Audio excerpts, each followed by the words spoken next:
আসসালামু আলাইকুম সম্মানিত চাকরি প্রত্যাশী বন্ধুরা, কেমন আছেন? আশা করি ভালো আছেন। আমি আপনাদের দোয়ায় ভালো আছি। বন্ধুরা, গণপ্রজাতন্ত্রী বাংলাদেশ সরকার মাদক দ্রব্য নিয়ন্ত্রণ অধিদপ্তর থেকে একটি নিয়োগ বিজ্ঞপ্তি প্রকাশিত হয়েছে। এখানে আপনারা বাংলাদেশের সকল জেলার স্থায়ী নাগরিকগণ, নারী ও পুরুষ যোগ্যতা অনুযায়ী এখানে আবেদন করতে পারবেন। তো আবেদন শুরু কবে এবং শেষ কবে, কী কী পদে লোক নিয়োগ করা হবে, সব কিছু আমি এই ভিডিওতে আলোচনা করব।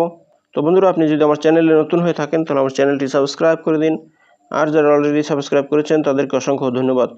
তো বন্ধুরা, চলে আসি এবার মূল আলোচনায়। স্বরাষ্ট্র মন্ত্রণালয়ের সুরক্ষা সেবা বিভাগের অধীনে মাদকদ্রব্য নিয়ন্ত্রণ অধিদপ্তরের রাজস্ব খাতভুক্ত 38টি ক্যাটাগরিতে 65 জন লোক নিয়োগ করা হবে।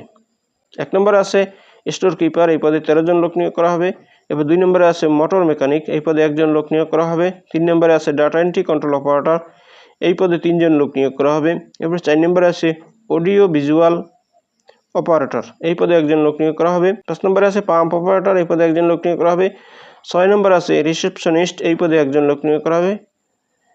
এবার 7 নম্বরে আছে গ্রন্থাগার সহকারী, এই পদে 1 জন লোক নিয়োগ করা হবে এবং অফিস সহায়ক পদে 44 জন লোক নিয়োগ করা হবে।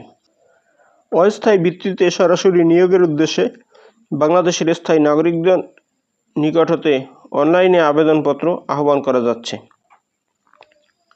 আবেদনপত্র, ফরম, পদ সংখ্যা, বেতন স্কেল, শিক্ষাগত যোগ্যতা ও অভিজ্ঞতা এবং নিয়োগের অন্যান্য শর্তাবলী সম্বলিত বিস্তারিত নিয়োগ বিজ্ঞপ্তি মাদকদ্রব্য নিয়ন্ত্রণ অধিদপ্তরের ওয়েবসাইট dnc.gov.bd এবং টেলিটক বাংলাদেশ লিমিটেডের ওয়েবসাইট dnc.teletalk.com.bd-তে পাওয়া যাবে। আবেদন অলরেডি শুরু হয়ে গেছে। আবেদন চলবে 18 সেপ্টেম্বর 2025 তারিখ বিকাল 5টা পর্যন্ত।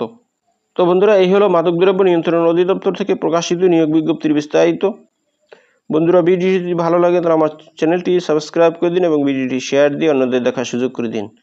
তো ভালো থাকুন, সুস্থ থাকুন, আবার কথা হবে নতুন কোনো ভিডিওতে। সে পর্যন্ত শুভকামনা রইল। আসসালামু আলাইকুম।